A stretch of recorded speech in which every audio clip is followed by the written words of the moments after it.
ವಿಕ್ರಮ್ ಮತ್ತು ಬೇತಾಲ್ ಕನ್ನಡ ನೀತಿ ಕಥೆಗೆ ತಮಗೆ ಸ್ವಾಗತ.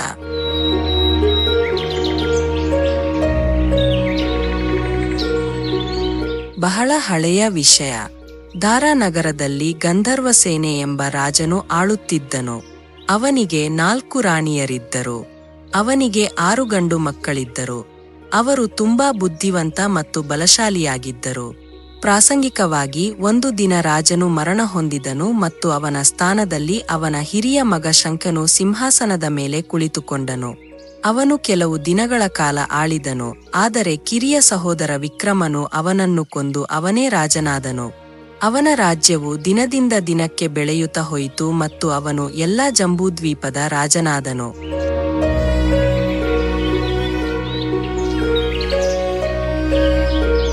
ಒಂದು ದಿನ ವಾಕಿಂಗ್ ಹೋಗಬೇಕು, ಹೆಸರು ಕೇಳಿದ ದೇಶಗಳನ್ನು ನೋಡಬೇಕು ಎಂದು ಮನಸ್ಸಿಗೆ ಬಂದಿತು. ಆದ್ದರಿಂದ ಸಿಂಹಾಸನವನ್ನು ತನ್ನ ಕಿರಿಯ ಸಹೋದರ ಭರ್ತೃಹರಿಗೆ ಒಪ್ಪಿಸಿ ಯೋಗಿಯಾಗಿ ರಾಜ್ಯವನ್ನು ತೊರೆದನು. ಆ ನಗರದಲ್ಲಿ ಒಬ್ಬ ಬ್ರಾಹ್ಮಣನು ತಪಸ್ಸು ಮಾಡುತ್ತಿದ್ದನು. ಒಂದು ದಿನ ದೇವತೆಯು ಸಂತುಷ್ಟನಾಗಿ ಅವನಿಗೆ ಒಂದು ಹಣ್ಣನ್ನು ಕೊಟ್ಟು ಅದನ್ನು ತಿನ್ನುವವನು ಅಮರನಾಗುತ್ತಾನೆ ಎಂದು ಹೇಳಿದನು. ಬ್ರಾಹ್ಮಣನು ಆ ಹಣ್ಣನ್ನು ತಂದು ತನ್ನ ಹೆಂಡತಿಗೆ ಕೊಟ್ಟನು ಮತ್ತು ದೇವತೆಯ ಬಗ್ಗೆಯೂ ಹೇಳಿದನು. ಬ್ರಾಹ್ಮಣನು ಹೇಳಿದನು, ನಾವು ಅಮರರಾದಾಗ ನಾವು ಏನು ಮಾಡುತ್ತೇವೆ? ಭಿಕ್ಷೆ ಬೇಡುತ್ತಲೇ ಇರುತ್ತೇವೆ. ಸಾಯುವುದು ಉತ್ತಮ. ನೀನು ಈ ಹಣ್ಣನ್ನು ತೆಗೆದುಕೊಂಡು ಹೋಗಿ ರಾಜನಿಗೆ ಕೊಡು ಮತ್ತು ಅದಕ್ಕೆ ಪ್ರತಿಯಾಗಿ ಸ್ವಲ್ಪ ಹಣವನ್ನು ಪಡೆಯಿರಿ. ಇದನ್ನು ಕೇಳಿದ ಬ್ರಾಹ್ಮಣನು ಹಣ್ಣನ್ನು ತೆಗೆದುಕೊಂಡು ರಾಜ ಭರ್ತೃಹರಿಯ ಬಳಿಗೆ ಹೋಗಿ ಪರಿಸ್ಥಿತಿಯನ್ನು ವಿವರಿಸಿದನು. ಭರ್ತೃಹರಿಯು ಹಣ್ಣನ್ನು ತೆಗೆದುಕೊಂಡು ಬ್ರಾಹ್ಮಣನನ್ನು 1,00,000 ರೂಪಾಯಿಯೊಂದಿಗೆ ಕಳುಹಿಸಿದನು. ಭರ್ತೃಹರಿಯು ತನ್ನ ರಾಣಿಯೊಬ್ಬಳನ್ನು ತುಂಬಾ ಪ್ರೀತಿಸುತ್ತಿದ್ದನು. ಅವನು ಅರಮನೆಗೆ ಹೋಗಿ ಆ ಹಣ್ಣನ್ನು ಅವಳಿಗೆ ಕೊಟ್ಟನು. ರಾಣಿಯ ಸ್ನೇಹ ನಗರ ಕೊತ್ವಾಲ್ನೊಂದಿಗೆ ಇತ್ತು. ಆ ಹಣ್ಣನ್ನು ಪೊಲೀಸನಿಗೆ ಕೊಟ್ಟನು. ಇನ್ಸ್ಪೆಕ್ಟರ್ ಒಬ್ಬ ವೇಶ್ಯೆಯ ಬಳಿಗೆ ಹೋಗುತ್ತಿದ್ದ. ಆ ಹಣ್ಣನ್ನು ಆ ವೇಶ್ಯೆಗೆ ಕೊಟ್ಟನು. ರಾಜನು ಈ ಹಣ್ಣನ್ನು ತಿನ್ನಬೇಕು ಎಂದು ವೇಶ್ಯೆ ಯೋಚಿಸಿದಳು. ಅವಳು ಅದನ್ನು ರಾಜ ಭರ್ತೃಹರಿಯ ಬಳಿಗೆ ತೆಗೆದುಕೊಂಡು ಹೋಗಿ ಅವನಿಗೆ ಕೊಟ್ಟಳು. ಭರ್ತೃಹರಿಯು ಅವಳಿಗೆ ಬಹಳಷ್ಟು ಹಣವನ್ನು ಕೊಟ್ಟನು. ಆದರೆ ಅವನು ಹಣ್ಣನ್ನು ಚೆನ್ನಾಗಿ ನೋಡಿದಾಗ ಅವನು ಅದನ್ನು ಗುರುತಿಸಿದನು. ಅವನಿಗೆ ತುಂಬಾ ನೋವಾಯಿತು, ಆದರೆ ಅವನು ಯಾರಿಗೂ ಏನನ್ನೂ ಹೇಳಲಿಲ್ಲ. ಅವನು ಅರಮನೆಗೆ ಹೋಗಿ ಆ ಹಣ್ಣನ್ನು ನೀನು ಏನು ಮಾಡಿದೀಯ ಎಂದು ರಾಣಿಯನ್ನು ಕೇಳಿದನು. ರಾಣಿ, ನಾನು ಅದನ್ನು ತಿಂದೆ ಎಂದಳು. ರಾಜನು ಆ ಹಣ್ಣನ್ನು ತೆಗೆದು ತೋರಿಸಿದನು. ರಾಣಿ ಗಾಬರಿಯಾಗಿ ಎಲ್ಲವನ್ನೂ ಸತ್ಯವನ್ನು ಹೇಳಿದಳು. ಭರ್ತೃಹರಿಯನ್ನು ವಿಚಾರಿಸಿದಾಗ ವಿಷಯವೆಲ್ಲ ಚೆನ್ನಾಗಿ ತಿಳಿದು ಬಂತು. ಅವರು ತುಂಬಾ ದುಃಖಿತರಾದರು. ಅವನು ಯೋಚಿಸಿದನು, ಈ ಜಗತ್ತು ಒಂದು ಭ್ರಮೆ, ಅದರಲ್ಲಿ ನಮಗೆ ಸೇರಿಲ್ಲ. ಅವನು ಹಣ್ಣನ್ನು ತೆಗೆದುಕೊಂಡು ಹೊರಬಂದನು. ಅದನ್ನು ತೊಳೆದು ತಾನೇ ತಿನ್ನುತ್ತಾನೆ.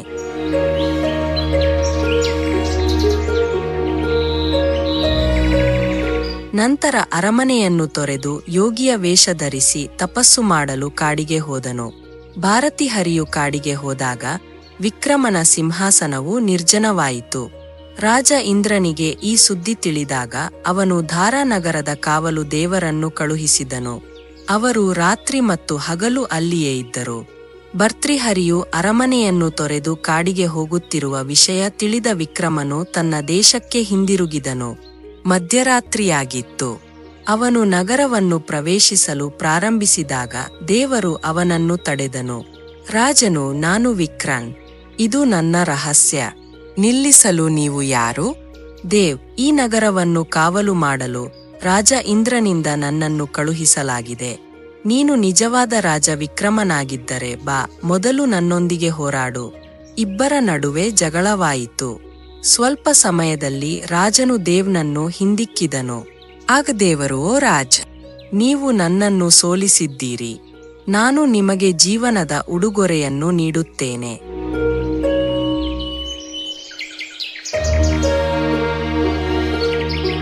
ಇದರ ನಂತರ ದೇವ್ ಹೇಳಿದರು, ರಾಜನ್, ನೀವು 3 ಪುರುಷರು ನಗರ ಮತ್ತು ನಕ್ಷತ್ರಪುಂಜದಲ್ಲಿ ಜನಿಸಿದರು.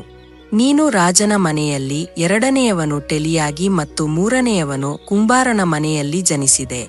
ನೀನು ಇಲ್ಲಿ ಆಳ್ವಿಕೆ ಮಾಡು. ಟೇಲಿ ಭೂಗತ ಲೋಕವನ್ನು ಆಳುತ್ತಿದ್ದನು. ಯೋಗಾಭ್ಯಾಸ ಮಾಡಿದ ನಂತರ ಕುಂಬಾರನು ಟೇಲಿಯನ್ನು ಕೊಂದು ಸ್ಮಶಾನದಲ್ಲಿ ರಕ್ತಪಿಶಾಚಿಯಾಗಿ ಮತ್ತು ಸಿರಸ್ ಮರಕ್ಕೆ ನೇಣು ಹಾಕಿದನು. ಅವನು ಈಗ ನಿನ್ನನ್ನು ಕೊಲ್ಲಲು ಪ್ರಯತ್ನಿಸುತ್ತಿದ್ದಾನೆ. ಅವನ ಬಗ್ಗೆ ಎಚ್ಚರದಿಂದಿರಿ. ಇದನ್ನು ಹೇಳುತ್ತಾ ದೇವು ಹೊರಟು ಹೋದನು ಮತ್ತು ರಾಜನು ಅರಮನೆಗೆ ಬಂದನು. ನಗರವು ಸಂತೋಷದ ಕ್ಷಣಗಳನ್ನು ಆಚರಿಸಿತು. ರಾಜ ಮತ್ತೆ ಆಳ್ವಿಕೆ ಆರಂಭಿಸಿದ. ಆಸ್ಥಾನದಲ್ಲಿ ರಾಜನ ಬಳಿಗೆ ಶಾಂತಿಶೀಲನೆಂಬ ಯೋಗಿ ಬಂದು ಹಣ್ಣು ಕೊಟ್ಟು ಹೋದದ್ದು ಒಂದು ದಿನದ ವಿಷಯ.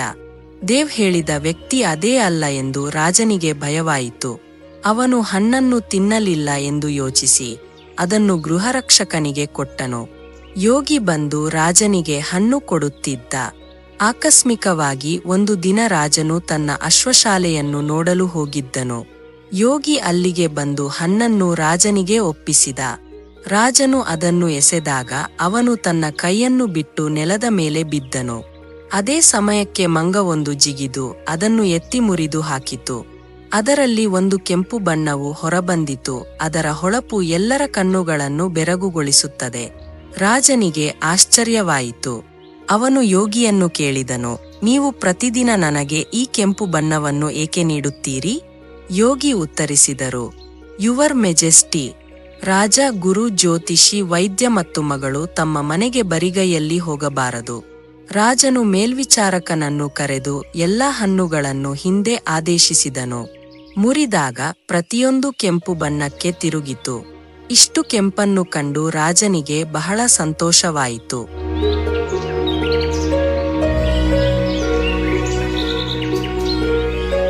ಅವರು ಆಭರಣ ವ್ಯಾಪಾರಿಯನ್ನು ಕರೆದು ಅವುಗಳ ಮೌಲ್ಯವನ್ನು ಕೇಳಿದರು.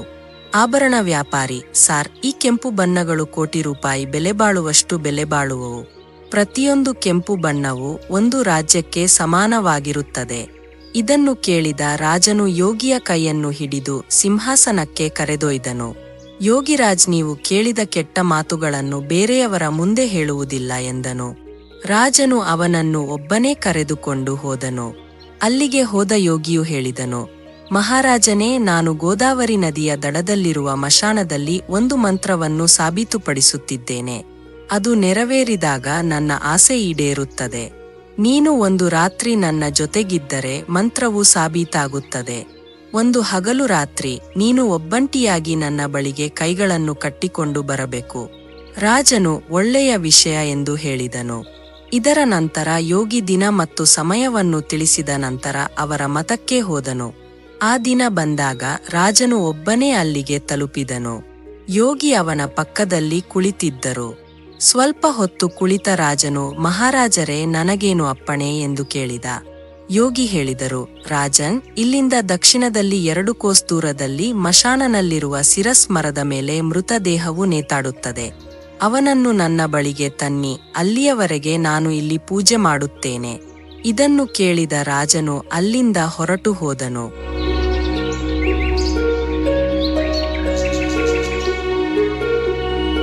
ಅದೊಂದು ಅತ್ಯಂತ ಭಯಾನಕ ರಾತ್ರಿ. ಸುತ್ತಲೂ ಕತ್ತಲೆ ಆವರಿಸಿತ್ತು. ಮಳೆ ಬರುತ್ತಿತ್ತು. ದೆವ್ವಗಳು ಸದ್ದು ಮಾಡುತ್ತಿದ್ದವು. ಹಾವುಗಳು ಬಂದು ಕಾಲಿಗೆ ಸುತ್ತುತ್ತಿದ್ದವು. ಆದರೆ ರಾಜನು ಧೈರ್ಯದಿಂದ ಮುನ್ನಡೆದನು. ಅವನು ಮಶಾಣ ತಲುಪಿದಾಗ ಅವನು ಸಿಂಹಗಳು ಗರ್ಜಿಸುತ್ತಿರುವುದನ್ನು ನೋಡುತ್ತಾನೆ. ಆನೆಗಳು ಗರ್ಜಿಸುತ್ತಿವೆ. ಪ್ರೇತಗಳು ಮನುಷ್ಯರನ್ನು ಕೊಲ್ಲುತ್ತಿವೆ. ರಾಜನು ನಿರ್ಭೀತಿಯಿಂದ ಹೊರಟು ಸಿರಸ್ ಮರದ ಬಳಿಗೆ ಬಂದನು. ಮರವು ಬೇರಿನಿಂದ ಹೂವಿನವರೆಗೆ ಬೆಂಕಿಯಿಂದ ಉರಿಯುತ್ತಿತ್ತು. ರಾಜನು, ಹೋನೋಹೋ, ದೇವರು ಹೇಳಿದ ಅದೇ ಯೋಗಿ ಎಂದು ಯೋಚಿಸಿದನು.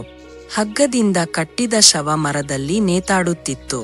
ರಾಜನು ಮರವನ್ನು ಹತ್ತಿ ತನ್ನ ಕತ್ತಿಯಿಂದ ಹಗ್ಗವನ್ನು ಕತ್ತರಿಸಿದನು. ಸತ್ತವರು ಕೆಳಗೆ ಬಿದ್ದು ಗರ್ಜಿಸಿದರು ಮತ್ತು ಅಳುತ್ತಿದ್ದರು. ರಾಜನು ಕೆಳಗೆ ಬಂದು, ನೀವು ಯಾರು? ಸತ್ತವರು ನಕ್ಕರು ಎಂದು ರಾಜನಿಗೆ ಹೇಳಲು ತುಂಬಾ ಇತ್ತು. ರಾಜನಿಗೆ ಆಶ್ಚರ್ಯವಾಯಿತು. ನಂತರ ಸತ್ತವರು ಮರದ ಮೇಲೆ ನೇತಾಡಿದರು. ರಾಜನು ಮತ್ತೆ ಹತ್ತಿ ಹಗ್ಗವನ್ನು ಕತ್ತರಿಸಿ ಸತ್ತವರ ಬದಿಯಲ್ಲಿ ಒತ್ತಿ ಕೆಳಗೆ ಬಂದನು. ಹೇಳು, ನೀನು ಯಾರು ಎಂದರು. ಸತ್ತವರು ಮೌನವಾಗಿದ್ದರು. ಆಗ ರಾಜನು ಅವನನ್ನು ಹಾಳೆಯಲ್ಲಿ ಕಟ್ಟಿ ಯೋಗಿಯ ಬಳಿಗೆ ಕರೆದೊಯ್ದನು. ದಾರಿಯಲ್ಲಿ ಸತ್ತವನು ಹೇಳಿದ, ನಾನು ಅಸಹಾಯಕ. ನೀವು ಯಾರು ಮತ್ತು ನೀವು ನನ್ನನ್ನು ಎಲ್ಲಿಗೆ ಕರೆದುಕೊಂಡು ಹೋಗುತ್ತಿದ್ದೀರಿ? ರಾಜನು ಹೇಳಿದ, ನನ್ನ ಹೆಸರು ವಿಕ್ರಮ್. ನಾನು ಧಾರಾನಗರಿಯ ರಾಜ. ನಾನು ನಿನ್ನನ್ನು ಯೋಗಿಯ ಬಳಿಗೆ ಕರೆದುಕೊಂಡು ಹೋಗುತ್ತಿದ್ದೇನೆ. ಖಡ್ಗ ಹೇಳಿದರು, ನಾನು ಒಂದು ಷರತ್ತಿನ ಮೇಲೆ ಹೋಗುತ್ತೇನೆ. ನೀವು ದಾರಿಯಲ್ಲಿ ಮಾತನಾಡಿದರೆ ನಾನು ಹಿಂತಿರುಗಿ ಮರಕ್ಕೆ ನೇಣು ಹಾಕಿಕೊಳ್ಳುತ್ತೇನೆ. ರಾಜನು ಅವನ ಮಾತನ್ನು ಒಪ್ಪಿಕೊಂಡನು.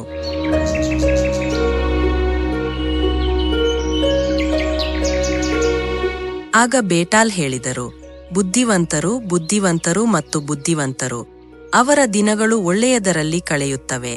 ಆದರೆ ಮೂರ್ಖರ ದಿನಗಳು ಜಗಳ ಮತ್ತು ನಿದ್ರೆಯಲ್ಲಿ ಕಳೆಯುತ್ತವೆ. ಒಳ್ಳೆಯ ವಿಷಯಗಳ ಚರ್ಚೆಯಲ್ಲಿ ನಮ್ಮ ದಾರಿ ಸಾಗಿದರೆ ಉತ್ತಮ.